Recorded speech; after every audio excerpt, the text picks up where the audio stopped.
ባለፉት 5 ዓመታት በኢትዮጵያ ፓርላማ ውስጥ ዶክተር ደሳለኝ ጫኔ ዝም ለማለት ሳይሆን ለመናገር፣ ለማጨብጨብ ወይም ለማስጨብጨብ ሳይሆን ለመጠየቅ የቆመ የህዝብ ወኪል ሆኖ ቆይቷል።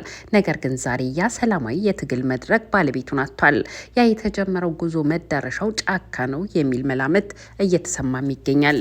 ዶክተር ደሳለኝ ለሰባተኛ ዙር ምርጫ እጩ ሆነው እንደማይቀርቡ በይፋ አሳውቀዋል። የዚህ የዶክተር ደሳለኝ ስንብት የኢትዮጵያ መድብለ ፓርቲ በጽኑ ታሞ ወደ መቃብሩ መቃረቡን የሚያሳይ እንደሆነ ነው አንድ የፖለቲካ መምህር የተናገሩት። ዶክተር ደሳለኝ ጫኔን ለፓርላማ ያበቃው የአማራ ብሔራዊ ንቅናቄ አብን ሲመሰረት በአማራ ህዝብ ዘንድ የነበረውን ተቀባይነትና ተስፋ ሰማይ ጥግ የደረሰ እንደነበር አይዘነጋም። አማራን እንደ ህዝብ፣ ኢትዮጵያን እንደ ሀገር በሚል መሪ ቃል በምሁራን ስብስብ የተመሰረተው ይህ ድርጅት በአጭር ጊዜ ውስጥ በሀገሪቱ ፖለቲካ ውስጥ ትልቅ ተጽዕኖ መፍጠር ችሎ እንደነበርም አይዘነጋም። አማራን እንደ ህዝብ፣ ኢትዮጵያን እንደ ሀገር ይህ መፈክር በሰኔ 2010 ዓ.ም በባህር ዳር ከተማ አደባባይ ሲስተጋባ ሰማያዊ ድባብ ራሱ የተቀየረ ይመስል ነበር። ዶክተር ደሳለኝ ከጎጃም ምድር የወረሱት የጀግንነት ወኔ ከአውሮፓ ዩኒቨርሲቲዎች የቀሰሙትን የምሁር ጥበብ ደምረው በጠመንጃ ሳይሆን በሀሳብ የሚረታ ትውልድ መሪ ሆነው ቀረቡ። በቀለም ዘርቶ በብዕር ማጨድ የሚለው መሪ ቃል ዝም ብሎ የወጣ ሳይሆን የኢትዮጵያን የፖለቲካ ባህል ከደም መፋሰስ ወደ ሀሳብ ፍልሚያ ለመቀየር የተገነባ ቃል ኪዳን ነበረ። ሽለላና ቀረርቶ በታጀበው ምድር ጎጃም አድገው ከጠመንጃ አፈሙዝ ይልቅ የብዕር ቀለም አገር ያድናል ብለው በፖለቲካ ፓርቲ ተደራጅተው በምርጫ ባገኙት ወንበር የወከላቸው ማህበረሰብ ህመም አንድ እሳቸው ብቻ እውነትን በሚያፈርጡበት ፓርላማ ውስጥ ሲያስተጋቡ ቆይተዋል። ነገር ግን ዛሬ ያ የብዕር ቀለም የሚጽፉበት ወረቀት ተቀዷል። ዶክተር ደሳለኝ ጫኔ በቃኝ ሲሉ በቋፍ ላይ ላለው የኢትዮጵያ ዲሞክራሲ መርዶ አሰምተዋል። የህዝብ ተወካዮች ምክር ቤት የሀሳብ ገበያ የሌለ ለበት የአሸናፊዎች ጭብጨባ የሚስተጋባበት መድረክ ለኔ በዚህ ቤት መቆየቴ ለህዝቤ የሚፈይደው የረባ ጥቅም የለም ሲሉ ደምድመዋል። ከአማራ ክልል መዲና ባህር ዳር ተነስተው እስከ ፓርላማው መድረክ የህዝብን ህመም ሲያስተጋቡ የቆዩት ዶክተር ደሳለኝ ጫኔ በቃኝ ሲሉ በሀሳብ ለማሸነፍ የወጡ ምሁራን ሀሳብ በማይገኝበት መድረክ ላይ መቆየቴ ራሴ መካድ ነው ብለው ፊታቸውን ሲያዞሩ ወደ ጫካ ገብተው ከወንድሞቻቸው ጋር ትግሉን ሊቀላቀሉ ነው ወይ የሚለው ነገር መነጋገሪያ ሆኗል። ዶክተር ደሳለኝ ጫኔ አማራን እንደ ህዝብ፣ ኢትዮጵያን እንደ ሀገር በሚል የመሰረቱትን አብን ለአማራው ህዝብ ለ30 ዓመታት ማነስ ሲባል ኢትዮጵያዊ ነኝ እያለ ማንነቱን በሀገር ውስጥ ቀብሮ ነገር ግን በገዛ ሀገሩ እንደ ባዕድ ሲገፋ ሲሰደድና የግፍ ጽዋውን ሲጎነጭ ከርሞ ጽዋው ሞልቶ ፈሶ ነበረ። በዚህ የጨለማ ወቅት ነበረ አብን እንደ መዳኛ ብስራት ሆኖ የተገኘው። አብን ሲመሰረት እንደወረደ የፖለቲካ ድርጅት ብቻ አልነበረም። ይልቁንም በቁስል ለተቆራመደው የአማራ ህዝብ የተላከም የስነ ልቦና መድኃኒት ነበረ። ያ በዶክተር ደሳለኝ ጫኔ የሚመራው ያ የምሁራን ስብስብ በጠመንጃ ሳይሆን በሀሳብ፣ በዛቻ ሳይሆን በብስለታዊ ንግግር መድረኩን ሲቆጣጠሩት ኢትዮጵያውያን አዲስ የፖለቲካ ፀሐይ ይወጣላቸው መሰላቸው። አብን ሲመጣ ለዘመናት አማራን የሚለውን ቃል ለመጥራት ሲሸማቀቁ የነበሩ ወጣቶች ቀና ብለው እንዲሄዱ አደረገ። ያ የአረንጓዴ ቢጫ ቀይ ሰንደቅ ዓላማ በየመንደሩ ሲውለበለብ ህዝቡ ያየው ድርጅትን ሳይሆን የጠፋውን ክብሩን ነበረ። ደሳለኝ ጫኔም የዚህ ተስፋ ግንባር ሆኖ በማንነቱ የማይደራደረው አብን በአጭር ጊዜ ውስጥ ተጽዕኖ መፍጠር የቻለው በገንዘብ ብዛት ወይም በታጠቀ ኃይል ሳይሆን በህዝቡ ልብ ውስጥ በፈጠረው ተወዳጅነትና እውቅና ነበረ። እኛም ሰውነን፣ እኛም ድምፅ አለን፣ እኛም ሀገር አለን የሚለው ሀቅ በታላላቅ አደባባዮች ላይ ጎልቶ ተሰማ። ነገር ግን ያ በታላቅ ተስፋ የተጀመረው ጉዞ ዛሬ በዶክተር ደሳለኝ ስንብት መዝጊያው በር ላይ የደረሰ ይመስላል። አብን መነሳት ገዢውን ፓርቲ ሳይቀር ንግግሩን እንዲቀይር ያስገደደ ታላቅ ኃይል ነበረ።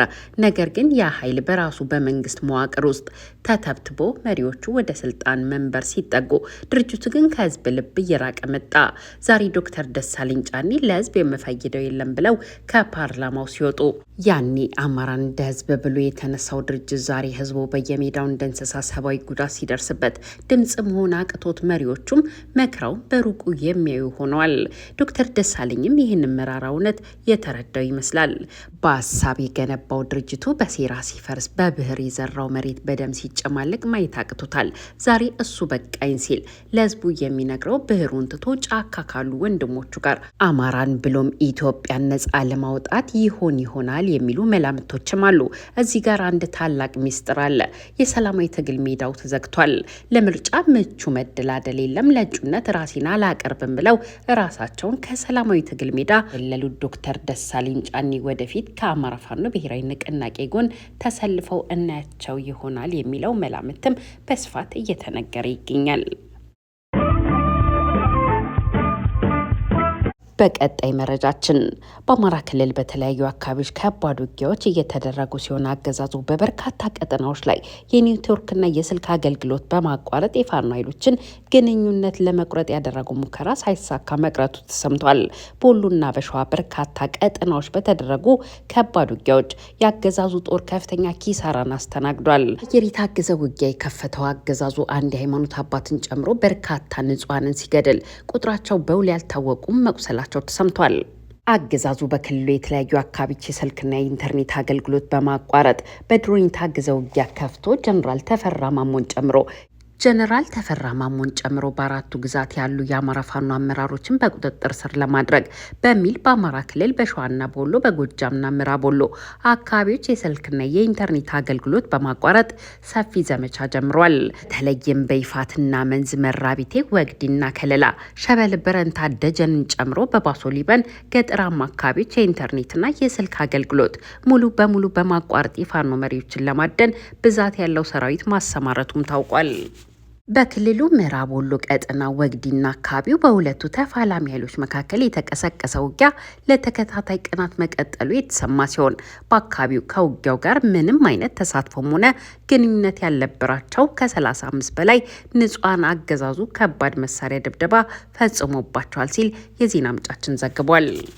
በተለይም በሸዋ ግንባር እጅግ በርካታ የኮማንዶና የልዩ ኃይል ሰራዊት በማሰማራት ጀነራል ተፈራ ማሞን ለመያዝ አሊያም ለመደምሰስ ከፍተኛ ጥረት እያደረገ ያለው የአገዛዙ ኃይል በቀጠናው ከፍተኛ ኪሳራን አስተናግዷል።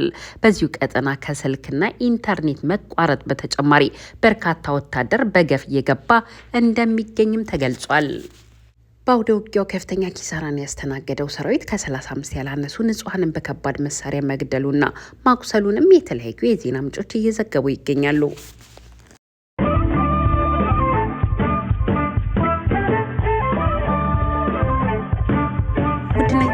አድማጭ ተመልካቾቻችን ከኢትዮ ዜና ለሰዓቱ ያዝናቸው አጫጭር መረጃዎች እነዚህን ይመስሉ ነበረ። ወዳችሁና ፈቅዳችሁ ስላዳመጣችሁን አብራችሁን ስለነበራችሁ ከልብ አመሰግናለሁ። ለቤታችን አዲስ ከሆናችሁ ሰብስክራይብ፣ ላይክ እና ሼር በማድረግ ቤተሰብ እንድትሆኑ በትህትና በመጠየቅ እሰናበታለሁ። ሰላም ለኢትዮጵያ፣ ሰላም ለሰው ልጆች ሁሉ ይሁን። ቸር ያሰማን። ሻሎም